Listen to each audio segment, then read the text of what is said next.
Welcome to the Whistleblower Newsroom. I'm Christina Borgeson.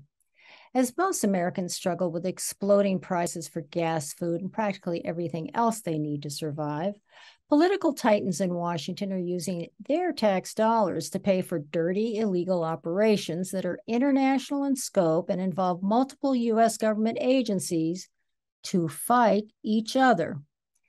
These fights are for control over the agencies and institutions of government to fulfill agendas that wildly enrich themselves and their private sector associates and keep their crimes covered up while further bleeding Americans dry financially, shredding the rule of law, and, it appears, paving the way for the destruction of the U.S. as a nation state.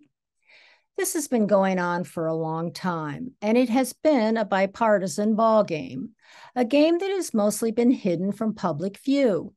Why? Because of an unwritten code both parties adhere to for their mutual self-preservation.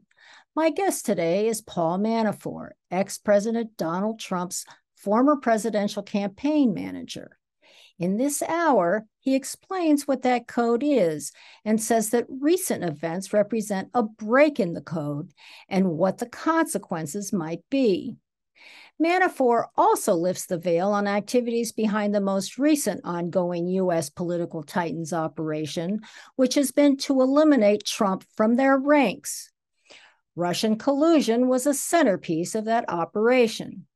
Manafort has just published a book titled Political Prisoner, Persecuted, Prosecuted, but Not Silenced, in which he describes how the Russian collusion operation led to his own imprisonment. Welcome, Mr. Manafort. Well, it's great to be here. I look forward to talking to you this morning today. I want to do this in timeline fashion, this interview, because I think context is everything when you're telling a story like yours. Let's start with 2014, because in 2014, you were working for the Ukrainian president, right? Yanukovych. You had been working for quite a long time to try and get the Ukraine accepted as part of the European Union. Correct. You've been doing that for almost 10 years, right? It was just about 10 years, yes. And then Putin squeezed the Ukraine, right, from joining. Yeah, but Putin was very much opposed to Ukraine being a part of Europe. In fact, he created, as an offset when we started to make application to Europe, what he called the customs union, which was a trading group of Russia, Kazakhstan, and Belarus. And the key to that whole group was going to be Ukraine. But Yanukovych said, no, I'm not going to join the customs union. We're applying to be part of the European community. And he couldn't be in both. So he had to choose, and he chose Europe for a lot of reasons, which I talk about in the book, but principally because they didn't want to, even the ethnic Russian Ukrainians and the eastern part of Ukraine didn't want to be part of Russia. They wanted to be part of Europe. The Ukrainian oligarchs wanted to be part of Europe. Why? Because Europe was a bigger market. They didn't want the Ukrainian oligarchs were treated like kids by the Russians, not as important businessmen, and so Eastern Ukrainians and Russia, Ukrainian oligarchs wanted Europe. Yanukovych was solidly committed to Europe. In fact, he was elected president in 2010, and his first trip was to Brussels. Interesting. And that infuriated Putin. And he went there for the symbolic purpose of showing that his government, contrary to what his opponents were saying, was not committed to going or leading towards Russia, but becoming part of the European community. And then everything he did for those 4 years, and I was intimately involved with him on it, was changing the economic structure, the legal structure, the regulatory administrative structures to comport with European community guidelines. 2014, when there was a European community annual meeting in Vilnius, the intention was for Yanukovych to sign what was called association papers, which was the trade relationship between Europe and Ukraine. And that was going to open up Ukraine to the European market. Until then, there were a lot of barriers. There were There were high tariffs, and as part of the negotiations, we had to remove all those tariffs so that Ukraine was going to be a totally open society, which meant that for the first year or two of membership, the trade situation was going to be definitely in favor of the Europeans, because the Europeans could move into the Ukrainian market immediately, but the Ukrainian businesses couldn't move into the European markets by design of the Europeans. And so when Putin finally realized that Yanukovych was going to Vilnius to sign, and he announced publicly, and this is all public information, he announced publicly that if Ukraine signs the agreements in Vilnius, he will shut down 100% of all trade between Russia and Ukraine, which at that time was about 70% of Ukraine's business. So on a combination of shutting down 70% of the business and the Europeans having a 2-year advantage on trade, Ukrainian companies would have gone bankrupt. So Yanukovych said to me, go to Brussels and try and work out a subsidy to bridge this 2 years with Europe so that I can ease the pain of the European entry.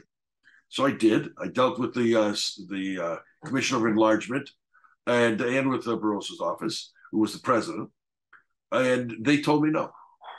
They told me no because Ukraine it's a corrupt country. There's no question. Everybody's corrupt in it, and my focus was honestly on trying to get Ukraine into Europe, not rooting out corruption, which I had no chance of doing. But the Europeans said, if we give you the subsidy you're asking for, the money will be stolen. I said, put strings on it. You monitor it. We can put all kinds of protections. They wouldn't do it. So why do you think they wouldn't do it? The ugly little secret is the Europeans talk the talk, but they don't walk the walk. The Germans were basically, I won't say puppets, but they were certainly pawns in Russia's game. I mean, Putin did the Nord Stream 2 project, which was a pipeline for Russian gas directly into Germany and distributed, which undercut Ukraine, which had been the only pipeline at that point in time, deliberately. He also was spending billions of dollars in deals through Deutsche Bank into Germany. So Merkel, was not the big promoter that she pretended to be. Plus, all of the Southern European countries weren't comfortable with the trade agreement because they're agricultural-based society. Ukraine is the breadbasket of Europe. So Ukraine dominated that market.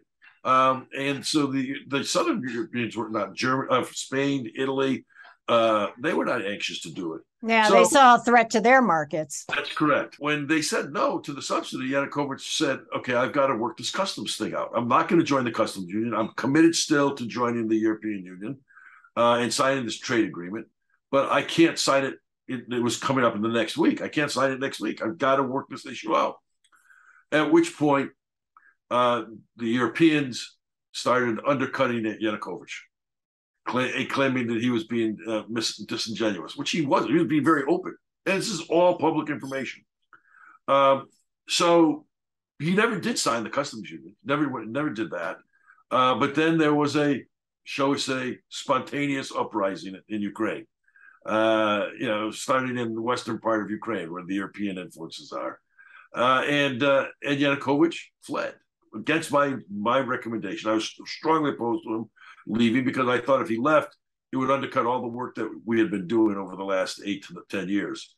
And when he left, I stopped talking to him. I haven't talked to him since that time in 2014. All of this is public information. I deal with it in the book. It's clear that I was not pro-Russia, dealing with Putin. I was the linchpin of the exact opposite. And they knew that. I was working with the U.S. Embassy very closely. They were aware of everything we were doing. But there was a game going on because and in Ukraine, all things are financial. When Yanukovych won, certain European interests, including the interests of people like George Soros, were damaged. They didn't get the deals they thought they were going to get because they weren't part of, they didn't support Yanukovych. And that sort of set the foundations for people at the DNC, Democratic National Committee, to start undercutting me because they were aligned with other interests in Ukraine. That was in 2015. You were there trying to get into the EU. That didn't work. And then Yanukovych government fell. While you were still there in Ukraine trying to handle this, that in 2015, all of a sudden, Hillary's illegal server story hits the press, right? Yes, correct. As a Secretary of State, she's got a server that she's doing business on. Okay, so that hits the press. So that's a big hit for her going into what, her election campaign.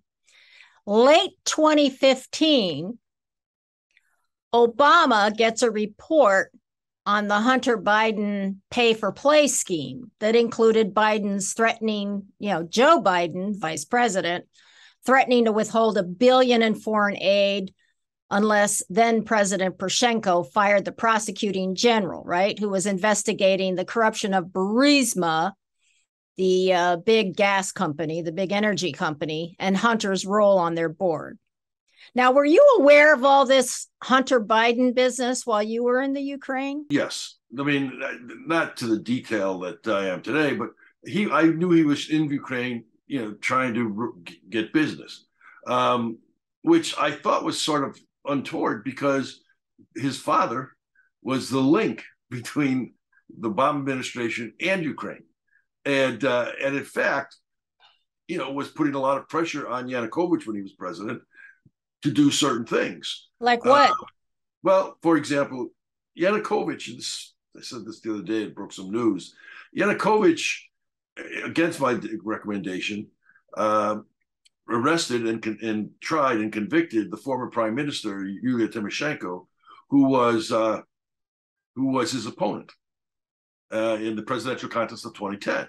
And he did it because she went against her own president, Viktor Yushchenko, the president before Yanukovych, and cut a bad deal for Ukraine with Russia on gas.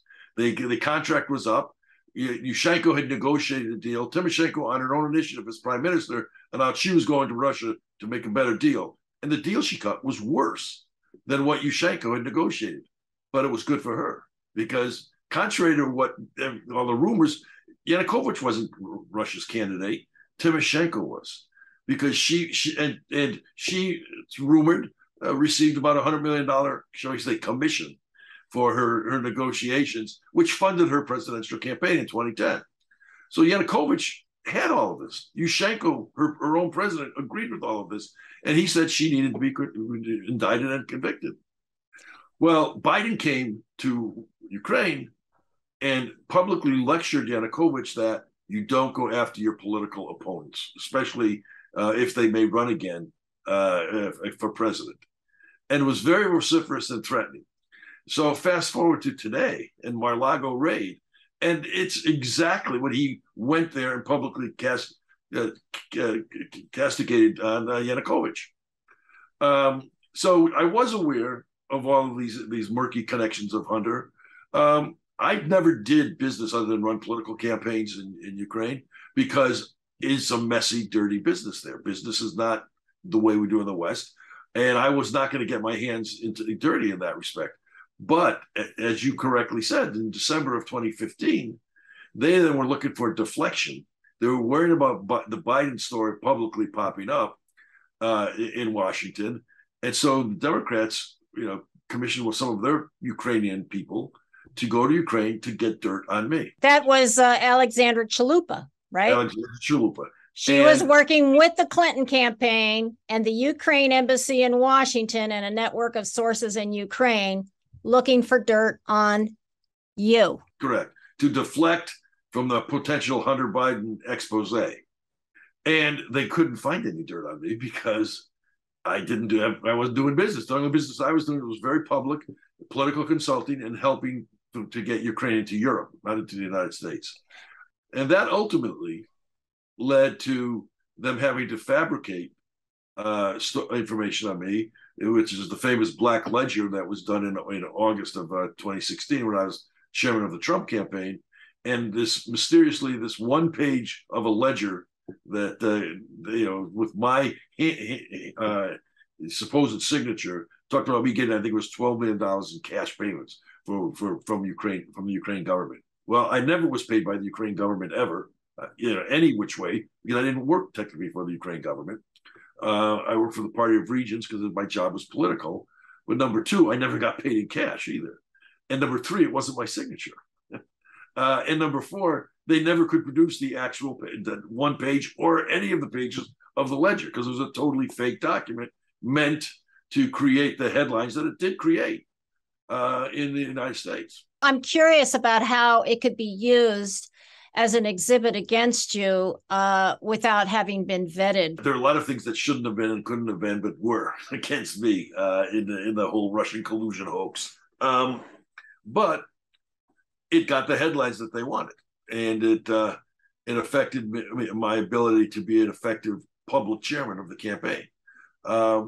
So because they could find nothing, they made this up. Within 2 weeks, by the way, of the ledger being published by a Ukrainian who supported Clinton. Within 2 weeks, the National Anti-Corruption Board, which was set up by the U.S. Embassy and the Ukraine government to root out corruption. So it wasn't a Yanukovych group. It was a Poroshenko Obama group. They said this ledger is fake. It's not real. And they dismissed it. But nobody was willing to write that. Well, whether or not nobody was going to write it, why would the prosecutor use that if it had already been dismissed as a fake? Isn't there some sort of legal malfeasance in that? When you're in the eye of a tsunami, it was impossible to break through with a lot of lies. I mean, that was just one of them. I mean, what they indicted me on initially was violating the Foreign Registration Act, which requires foreign agents registration, right? Which requires if you represent a foreign government in Washington, you have to file, which is simply a disclosure. Well, I didn't represent the Ukrainian government. I actually had hired lobbyists, including Tony Podesta and his firm, to do the lobbying in Washington. But the Black Ledger got the attention of the FARA unit at the Department of Justice in August, and they reached out, as they normally do, in a professional way, and reached out to me, and I put them in touch with my lawyer to sort through why I didn't think I needed to file. And we had a conversation for about 3 months, and then we finally agreed that I would file for a two-year period, limited filing. I still didn't think I needed to, but it was going to put the issue to bed, which I was willing to do. And there was no criminal charges, no civil charges, no fines or penalties. I disclosed and the matter was finished. Then the special counsel gets appointed, and he calls up the head of the FARA unit and says, "What's the situation with the Manafort issue?" She said, "There is no situation. I mean, it's been resolved. He's filed, and there's no issue." He said, "Well, I'm rejecting that agreement, and I'm taking over the matter." So that's Andrew Weissman who said that, the prosecutor who was coming after you. Correct. Yeah. So I had resolved the issue that I got indicted on, as I did with some of the other issues. But what was her name? Heather Hunt? Yes. Was Heather called during your court proceedings? Was she called in to testify? No. And interestingly, a number of the people who were sitting in on the discussions I was having were people like David Loffman, who was represented the National Security Council at the Department of Justice, who was heavily involved in the Russian hoax thing for other matters as well, and is pro-Clinton, and it was pro-Clinton at the time, and has been publicly very critical now that he's left the government of Donald Trump. So, I mean, the cross connects. Hold up. I've got to go back. I know I'm like a dog with a bone, but I want to know why your lawyer didn't bring Heather on. Well, we never got to that trial. That was the second. I mean, I had 2 trials. Right. And it gets a bit complicated, although the book lays it out pretty clearly. When the first indictment was the FARA indictment. That was in October of 2018. And that was meant to squeeze me. Yeah. To talk against, to deliver Trump. Because when they indicted me, they put on a $10 million bond. bail bond, which they knew I didn't have. John Gotti didn't have a $10 million bond. Cartel drug lords didn't have a $10 million bond. But not only did they put a $10 million bond on me, they put a gag order on me.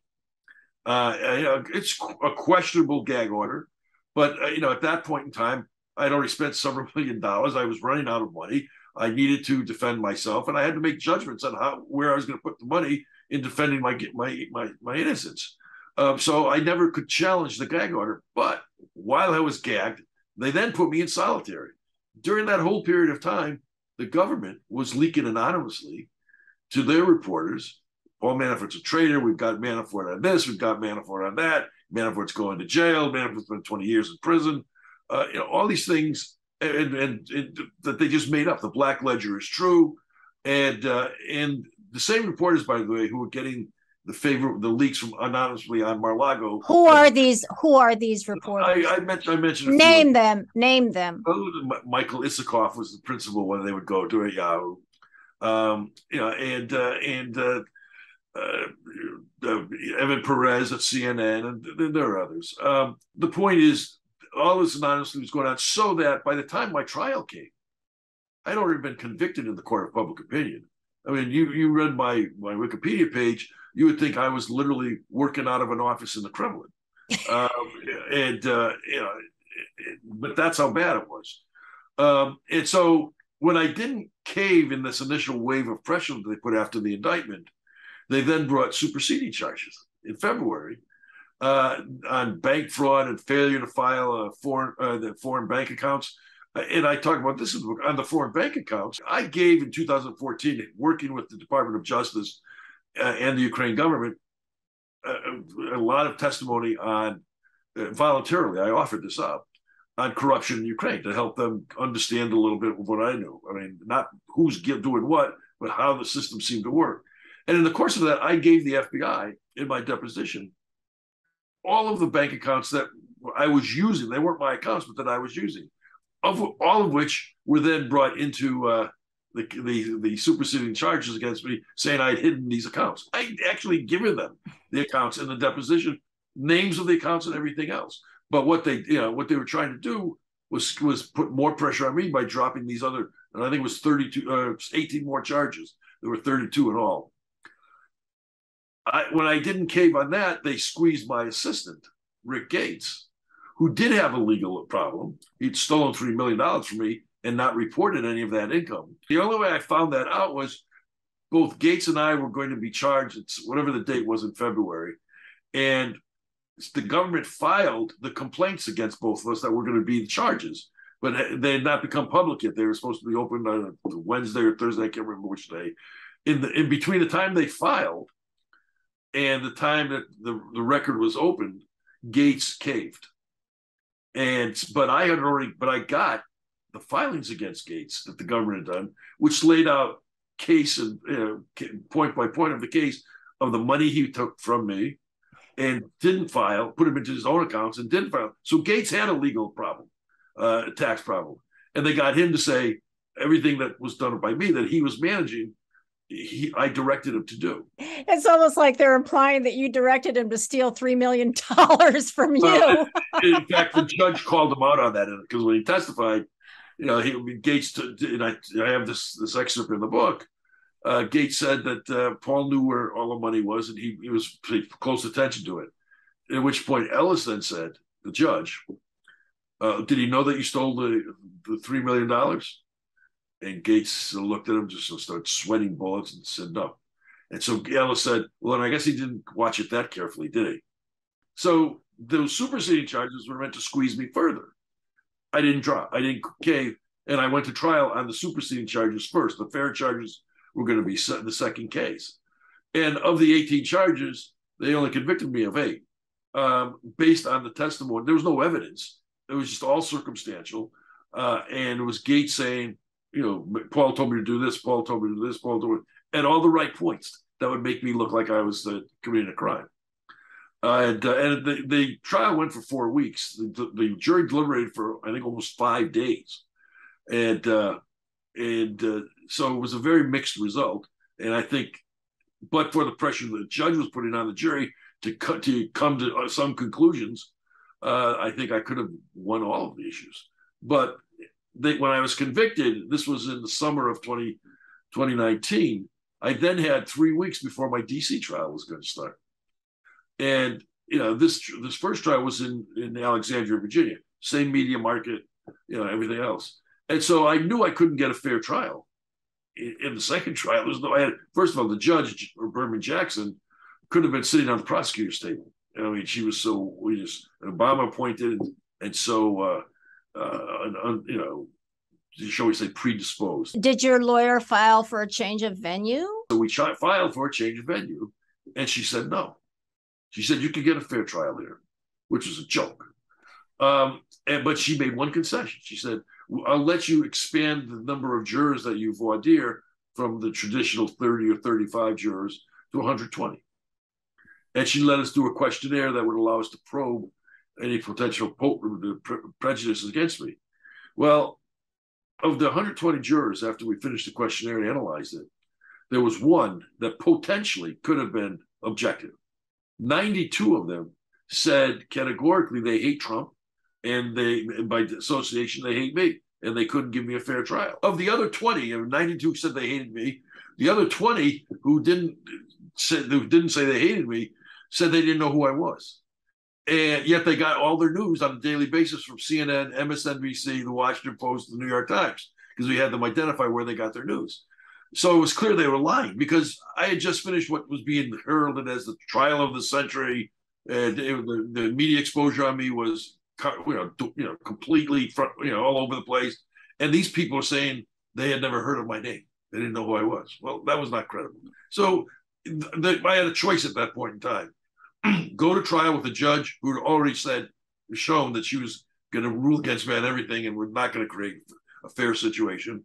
Go before a jury that I couldn't pick, because there's no way. Was there no way of pointing out that the judge herself was not capable of being unbiased? And it's more complicated as that. I mean, but the point is, the jury alone is enough reason. I said to my lawyer, I said, this is going to be another $1 million. And I'm not going to win. I mean, even though I feel comfortable on my legal case, I'm not going to win given the way this thing is set up. So we need to cut a deal. And I said, now, when you cut the deal, and he had his whole strategy of reducing the charges to 2 and limiting my potential time in prison. I said, now understand something. I'm not going to lie to Andrew Weissman, in any deal. So they're not going to be happy with me at the end of the proffering period, where I spent 50 hours talking to them after we agreed to a plea deal. So I said, this is just me pleading guilty, because the third point, that this was the case that they were going after all my properties. Even though my time at the Trump campaign was 2016, they were going after properties of mine going back 20 years. And all my income since the 90s, they were coming after, which included, properties and investments I gave to my children. And so they were trying to take their wealth away from them too. So I needed to get assets switched around, and I was offering more assets of mine to let my kids' assets be removed from the forfeiture. So for those reasons, we went and negotiated, and there was a split in the special counsel. Weissman didn't want to do a deal, but Aaron Zebley, who was the deputy to Mueller, and felt that enough was enough, and they'd had what they needed, and we ended up cutting the deal through him. But Andrew Weissman then wrote my plea agreement, which he made me basically admit to committing every crime in the history of the United States. You knew that was going to happen. I knew that was going to happen, and I couldn't change a word. So when people say, "Well, you pled guilty to all these things," I said, "No, Andrew Weissman pled me guilty on all of those things." But I was caught in a situation where I had no choice but to agree to that. However, I then spent, as I said, over the next several months, 50 hours in talking to them about anything they wanted to talk about, which included Russian collusion. And in the course of that, they tried to trick me a number of times and Weissman had his own theory, which I lay out in the book, of the Russian collusion and the motives and the payouts and all that kind of stuff. And I created a path of truth of what really happened. And Weissman was furious, and that's when he filed further charges against to raise further charges that I was lying to the special counsel, although he never brought those charges. So it was a very untoward situation. He wanted me to go to jail for 20 years, which I was 70 years old at the time. I mean, that was basically a life sentence on charges that he concocted, and on issues that they knew were not true, and on issues that I'd already resolved, like FARA, with the U.S. government, like giving the bank accounts to the FBI in 2014. So, interestingly, on all the bank fraud stuff they brought up, none of the banks were happy with the loans. The banks supported the loans. The loans were all performing. There was no fraud, but I mean, one of the issues that they said was proof of fraud was on one of the properties I bought for my daughter to live in. It was going to be her home in New York, and she was living there for a while. And in the application, I said it was going to be for personal purposes. And then she got work out in California. She moved to California, and unbeknownst to me, she rented out the house on Airbnb. Okay, listed it.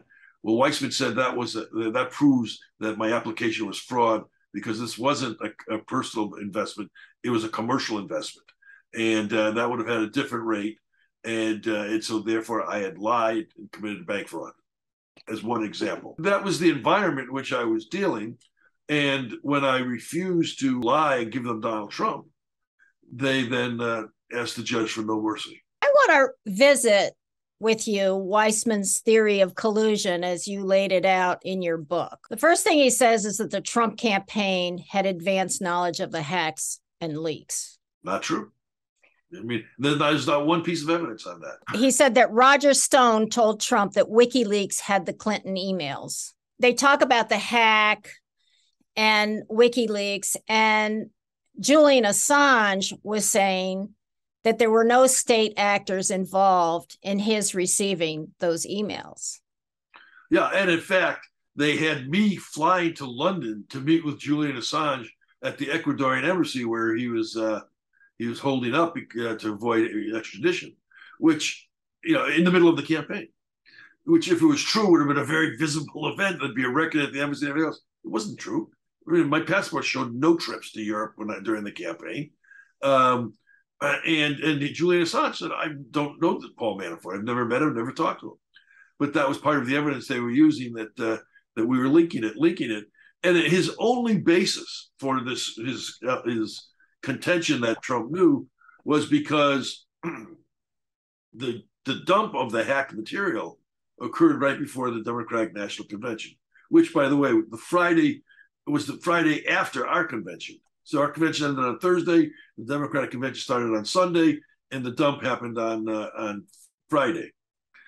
But there was no basis other than the dump happened to say we orchestrated it. There was no tangential lines, but in Weissman world, he declares, and therefore it is. And therefore the media writes it is. And all of a sudden it is.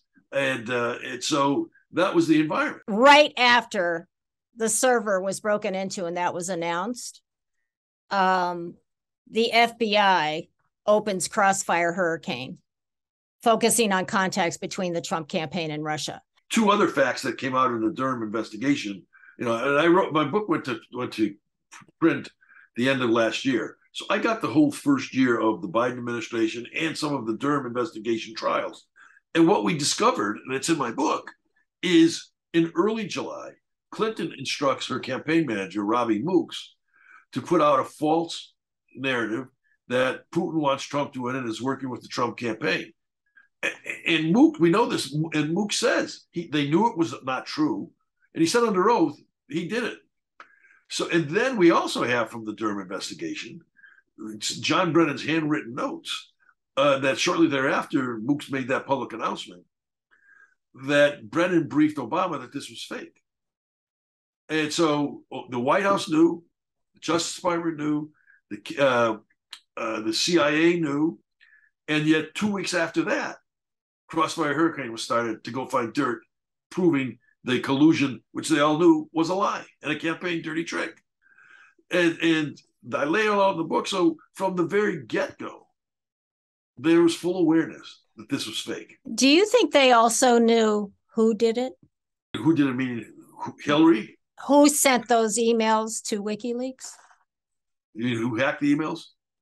Bill Binney and his crowd says this was not a hack. This was a download and was sent to WikiLeaks. Yeah. WikiLeaks says, I mean, Assange has said, this was not a state actor involved.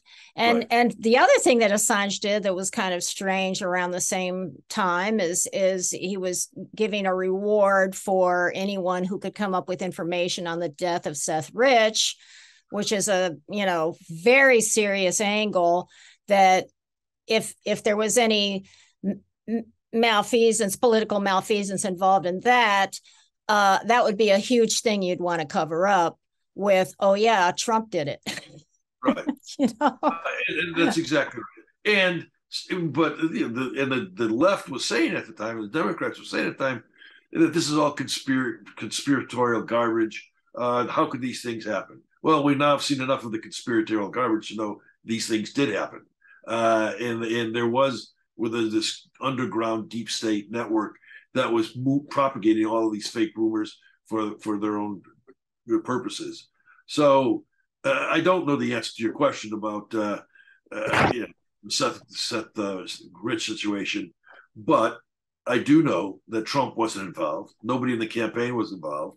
And there was no evidence ever presented to link any of us to either of those hacks. The other thing he says is that the Podesta emails released on October 7, 2016 was timed. This is part of Weissman's theory of collusion.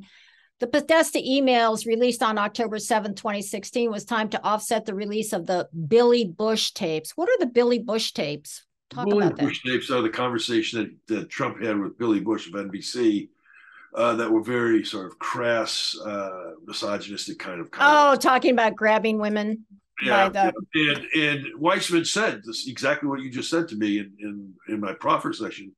And I looked at her and I said, well, actually, I've always thought it was the opposite, that the Bush tape was leaked by the Clinton campaign because they were trying to deflect from the Podesta tapes that came out. Oh, my God. Have you seen those Podesta emails? Yeah. What is your assessment? Well, if anybody was colluding with Russia, it wasn't me. Maybe one of the chairman of the campaign. Well, no, but those Podesta emails are more not even about the collusion situation. There's some serious weirdness in those Podesta emails.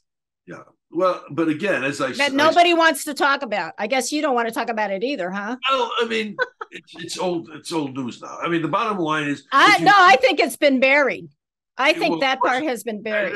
I mean, look, we know that Podesta was doing business with Putin's daughter, and while he was at the campaign, or the Clinton campaign. I'm talking about their social. Well, it to me, it's part and parcel because they're huge. They're very dark things that people don't want to look at. But if I would ask anybody who's interested to go look at the Podesta emails on WikiLeaks, because it's not just about Russian collusion. It's about other things that are very dark, very dark. You have to. I mean, as I say, if you want to know what the Democrats are doing, just look at what they're saying about what we're doing, because that we're not doing, but they are. I mean, they're not even creative. They just they changed the name of what they're doing and put Trump instead of Clinton or Biden or whatever. So the corruption is deep, and it's pervasive. I would say the pro-Hillary machine in the various government agencies ran this operation.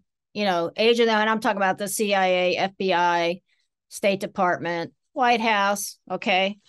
But I think in the end, this is a bipartisan issue. And I've spoken to you about this. I think Trump scared the bejesus out of the group of people who, the globalists. I think a man who is a nationalist and who reaches out to the average American, the populace, not, and is trying to make deals around the world that, and I'm going to be real clear here. I wasn't a Trump supporter and I wasn't a Hillary supporter. I couldn't vote for either one of them for various reasons, but he clearly, because I don't do politics really. I'm an investigative reporter, left or right. I just want the truth. I don't care what wing it flies in on. I really don't. And so, but the thing that was interesting was he came right out and said, I'm for the United States. He wants to protect his country. And he wants his country to get back its manufacturing base and all these things that would indeed rebuild the country. It's true. Yeah, and he did.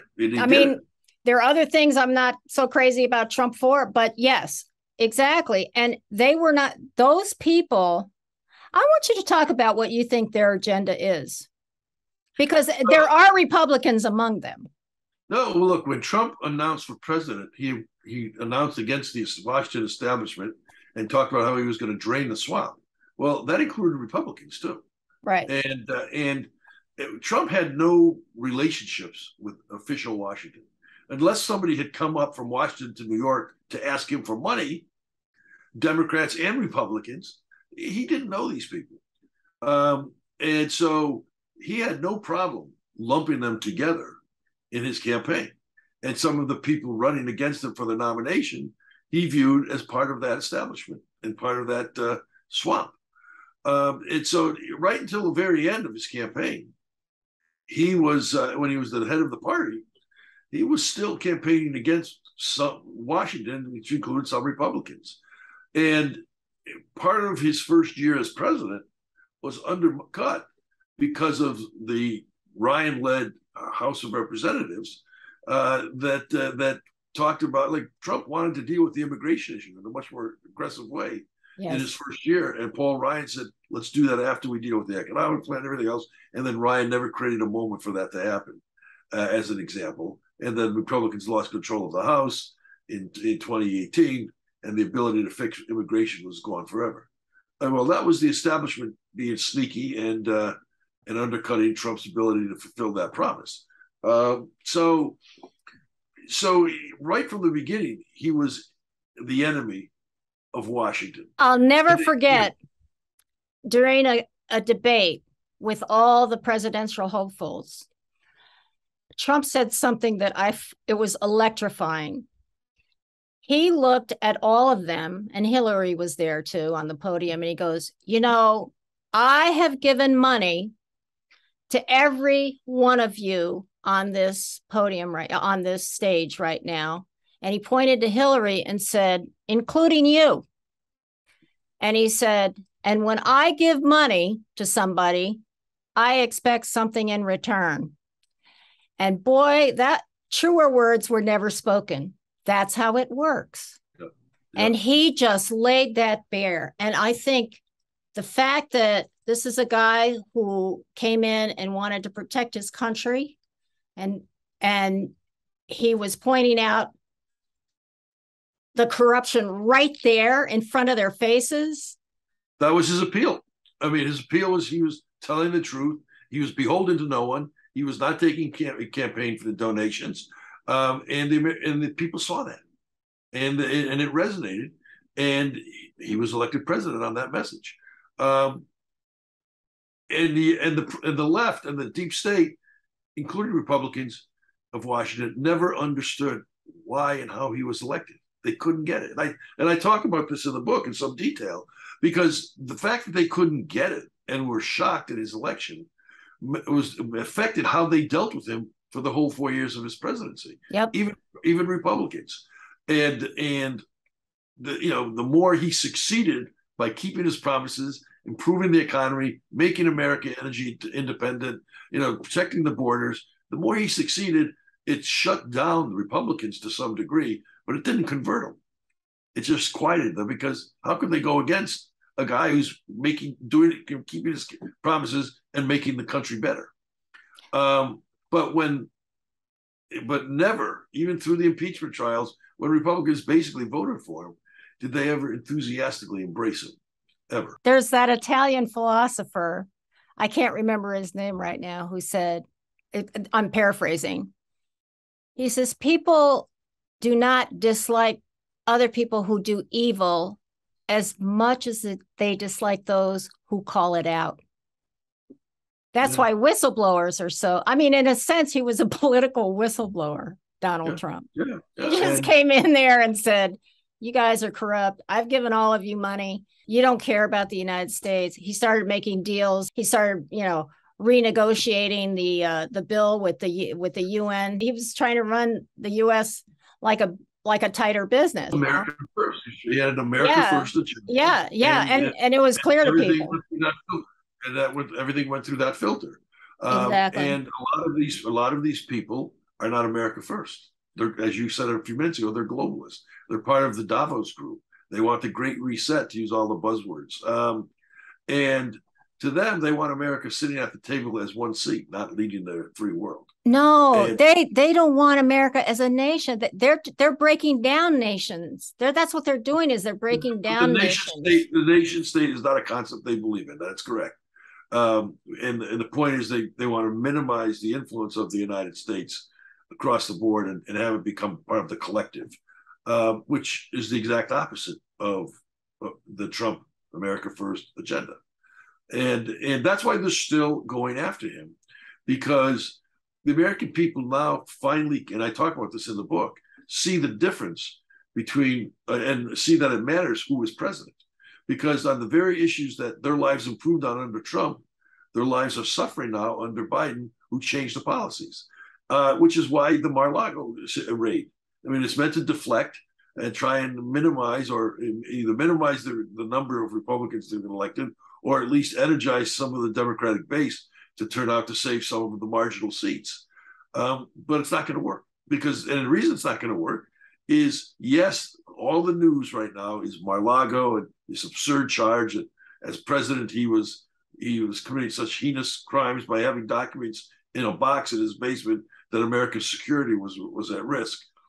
When every day people are saying, not, oh, the country's at risk because of these boxes, but I can't believe I got to pay this at the grocery store. I can't believe I have to pay this for gas today. Exactly. And so that's what they're going to carry into the ballot box on election day. And so it's not, the red wave is coming, and the Democrats are trying their best to reset and lower expectations of a Republican victory, but it's not going to work. I mean, just today, a new poll came out, for example, in Georgia, where they were giving the seat back to Warnock, the U.S. Senate seat. Well, guess who's ahead in Georgia now, the latest polls? 2 polls. Herschel Walker.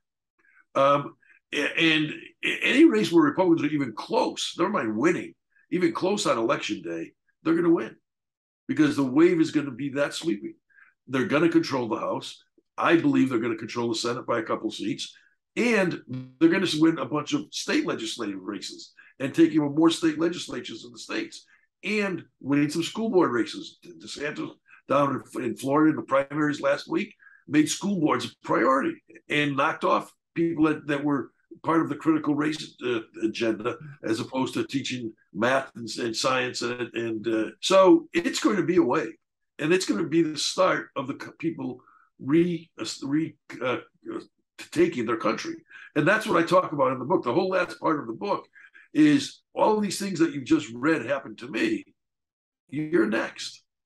I say, because if you're not silenced by them, then they will come after you. And I use the examples. One of the most heinous things I thought the Biden administration has done, and I talk about this in the book, is to create this disinformation bureau in Homeland Security, so that if this bureau decides you're saying something that's a threat to the nation, they could stick you in jail, no habeas corpus, no right to attorneys, like they're doing with these protesters on January 6th. I mean, that's so Soviet that it's frightening. Fortunately, it was such a bad idea that Biden had to pull it back. But they telegraphed their motive and their intention. And that's Yeah. why they call going to school board meetings, parents of domestic terrorists. That's what these 87,000 armed IRS agents now are going to be looking for. So they're declaring war not against Paul Manafort and Donald Trump. They're declaring war against anybody who doesn't cower to their woke agenda and their leftist globalist agenda. And in the book, I talk about the way we stop that is we take back the Congress, and then we take back the presidency. And it will be incumbent on the new Congress. I don't think it's a leftist agenda. I think it's a fascist. I think it's an Orwellio fascist agenda for the with the globalists. I don't think it's leftist at all. Well, I mean, as I said, a few minutes ago, you want to know what they're doing? Just look at what they're saying. Biden's calling us fascist. Well, their agenda is the fascist agenda. Do you think they're trying to turn Trump into a felon before he can run for president? They want to deflect. Their immediate goal is this coming election. Their secondary goal is to harm him, but they can't stop him from running for president, even if they indict him, and even if they convict him. But they want to. This is impeachment number 3, is what it amounts to, and it just shows they don't understand Donald Trump. Because if you wanted him not to run, the one thing you wouldn't do is raid his house, including his wife's closets. But that's how desperate they are. It's the Russia hoax of 2022 to go after this espionage charge that is so specious. And it's the same blueprint that they did against me, that they did against Roger Stone, that they do it against Peter Navarro now. But it's not going to work for the reasons I said a few minutes ago. And I think, as I'm telling people, the difference between the Congress in 2023 that gets elected this November from the Paul Ryan Congress is that this new Congress is going to be filled with America First members of Congress, because Trump has been paying attention to who's running, and that his agenda is going to be the dominant Republican agenda in the new Congress. That's going to make a big difference. And then if he runs for president, I believe he'll win. And he'll have a Congress that will work on supports his agenda, not undercuts it. And with the experience that he already has, I think he will be able to quickly put the government together and begin and finish the job that he started in 2017. Talk about Adam Schiff, because he has figured very prominently in your story and in this entire story, and he continues to figure prominently in it. It's very simple. He's a liar. As chairman of the House Intel Committee during the whole Russia hoax situation, he was saying he has seen damning information that proves Paul Manafort was the link to Russia, that Donald Trump was colluding with Putin. Well, nobody else saw that information. He put out a 1,300-page report, didn't he? I don't know how many pages it was, but there's not any evidence of any of this. And even in the Senate Intelligence Committee report, where they have 90 pages on me being the link to Russia, there's no evidence. There is zero evidence in 90 pages. They say that I worked for a Russian oligarch. Well, that's true. I worked for him from 2004 or 5 to 2009. Well, guess what was happening then? Bush had done a realignment with Russia because they were working with them. They thought Russia was moving towards a democratic nation. Obama and Clinton did the Great Reset, pressing the button that didn't work, appropriately so. And when Russia went bad, they went bad on Ukraine. And they took over Crimea, just marched into Crimea and took it over. What did Obama do? Nothing. He yelled at them. Then they went into eastern Ukraine and set up autonomous war zones in the Russian ethnic Ukrainian area. Again, nothing. The Ukrainians were asking for weapons, no weapons. They refused to give them. It was Donald Trump who gave them the weapons for the first time. But the point is that in the Senate Intel Committee report, where they're trying to make me the link, the only link that they have is they say, based on no evidence again, Konstantin Kilimnik, my assistant for 10 years, and somebody who worked for John McCain running the IRI in Moscow before me, was in the military and went to language school, where some intelligence committee, intelligence sources go to school to learn languages. Well, He was in the military for 2 years, which is his mandatory duty, and he then was assigned, to do language translations, translating, in various meetings. He, as soon as his time was up, he quit. He didn't stay in the military. He didn't move into any of the intelligence forces. He quit and he joined the Republican International Institute promoting democracy. And then he worked for me in Ukraine. And in the book, I go through a lot more detail, but that was 90 pages. That was the link to Russia. He had no link to Russia. And the only documents that are still sealed from my case, and I talk about this in the book and get a little bit of detail, was by Berman Jackson at Weissman's request, that show that Kalemnik was a U.S. asset, not a Russian spy. That he was so important to the U.S. embassy, they gave him a code name for his reports that were sent from Kiev back to Washington at the State Department. And everybody knew this. I mean, Weissman knew it, Mueller knew it, a lot of the media knew it. They all covered it up because other than Kalemnik, who was a Russian, Ukrainian Russian, they had no other link. There was nothing else. So 90 pages of the Senate report, that's all they had. Nothing in the Mueller report, nothing. But Adam Schiff saw this damning evidence that's going to prove that Trump and Manafort were working with Putin. And of course, nothing ever came out. This is a very, very serious situation because these are operatives in our government agencies. And I'm particularly worried about the ones with guns, the CIA and the FBI, who have also been part of this whole effort to... And now the IRS. And yes, to get rid of Trump and to get rid of those around him who are working with him. Do you fear for his life? Well, there's a legitimate reason to. Yeah, he doesn't. He's not going to stop doing what he's doing. He's not going to let them cower him. But the rot is so bad, the stink is so bad that the American people now have reassessed their impressions of the FBI, and where it's dropping like a rock. And that what the new Congress has to do is not make retaliations, but they have to expose the corruption. They have to expose the bias, and they have to call it out. These whistleblowers that have been coming forward will help do that. Jim Jordan is going to chair the Judiciary Committee, and he's already committed to investigating it. And they need to call it out. Now, as long as Biden is president, all you can do is shine a light on the corruption, because the Justice Department is going to have to take actions, and Merrick Garland is not going to do anything like that. But it becomes one of the reasons why we need a Republican president in 2024. And if Trump runs, it'll certainly be part of his clarion call. In the very beginning of your book, you say, scariest of all to the swamp was the fact that they knew that the secret of their all-encompassing violations of American constitutional rights was about to be exposed in all of its ugliness and illegalities.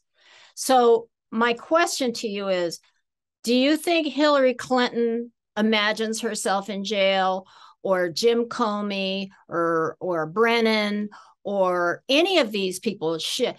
Do you think any of these people imagine themselves going to jail? And what do you think they will do, given what they've already done, to make sure that doesn't happen? They'll do anything they can. I mean, including as Clinton did, hiding the hiring of Perkins Coie to hire Glenn Simpson and GPS Fusion. I mean, there's nothing that is beyond them in their survival, self-preservation. Yeah. Mode. And,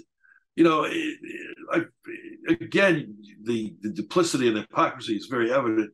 Hillary Clinton's server had lots of classified top secret documents on it. And we know it was hacked by the Russians, the Chinese, the Romanians, the Ukrainians. That wasn't a national security threat, according to James Comey. Donald Trump's documents, which he has the right to have as president, were in a box in his basement, locked up, with no access to servers, and therefore no access to being hacked. That's a more serious threat to American security than Hillary Clinton's server. Well, that's a joke. Of course, it's not true. And if there was a process, contrary to what Merrick Garland said, that was not completed yet in trying to get the documents, but it's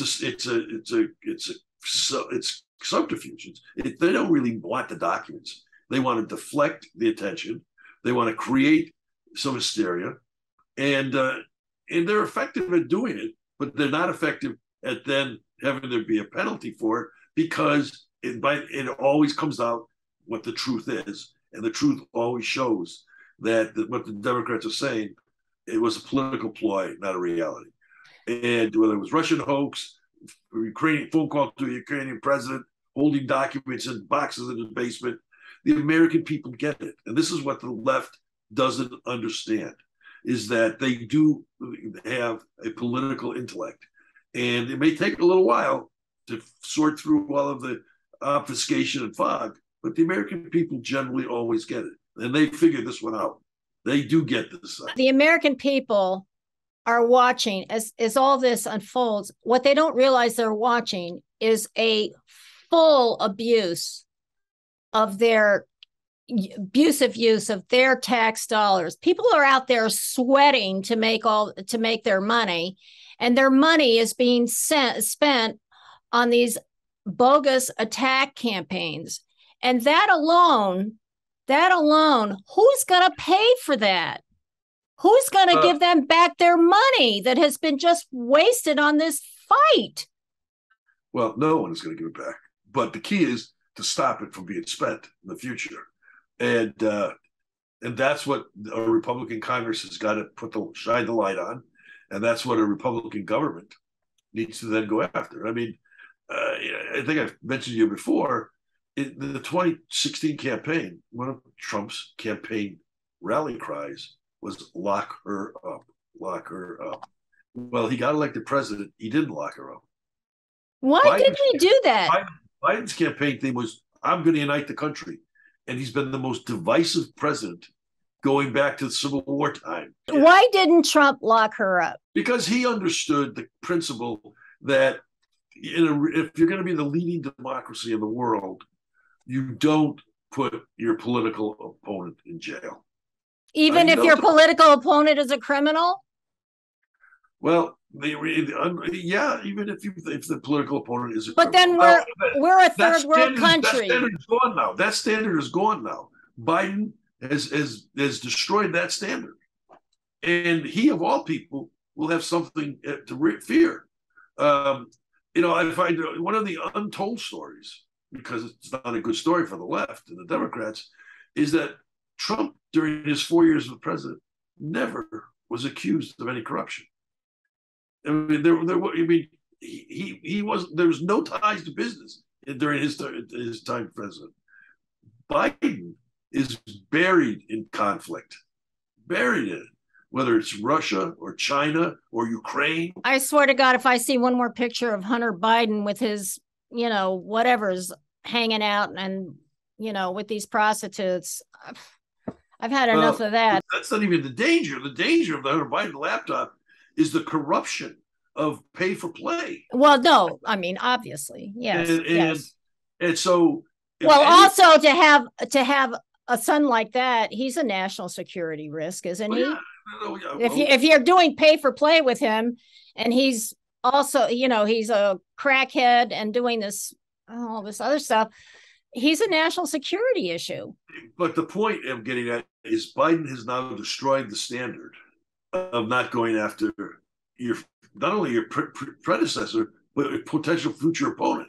He's destroyed that standard, just like the Democrats in the House have made impeachment into an ordinary tool of the majority in the House, not as an extraordinary remedy that the founding fathers had for gross malfeasance and negligence.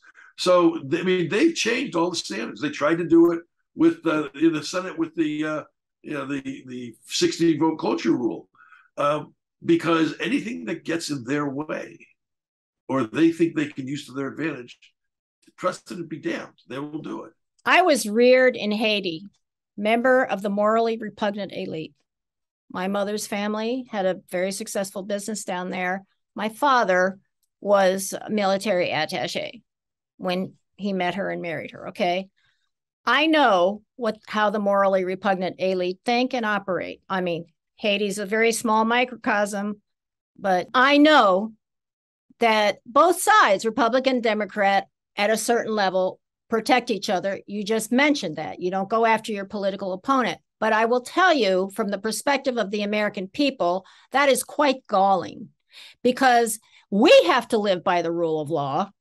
My God, we have to live by the rule of myriad laws. There's so many laws in this country. You could break the law, at any minute.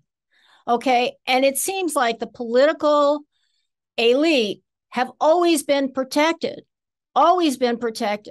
And this has got to stop because this is how we've gotten to where we are. Would you not agree? I think it has had a major impact on where we are today. Yes, and it's got to be exposed. And then when we take back the White House, it's got to be if it's crimes have been committed, they got to be pursued. It's that simple. And I believe that that's the direction we're heading in now, thanks to the Democrats. We've come to the end of our time. Please tell the audience once again the title of your book and where they can find it. Thank you. It's called Political Prisoner, Persecuted, Prosecuted, but Not Silenced. As you can tell, I haven't been. And it deals with everything from the beginning of the Trump campaign right up until the December of last year and all the issues we've been talking about in more detail. It can be bought. It's in the bookstores now. It's live, and it also can be bought online at Amazon or at Barnes and Nobles or at Simon & Schuster. This book, I think, is a course on political corruption in the United States that everybody should take. It's a must read. It's very easy to read. Mr. Manafort has done a very good job of telling his story. Thank you so much for coming on. Thank you. I appreciate the opportunity to talk to you today.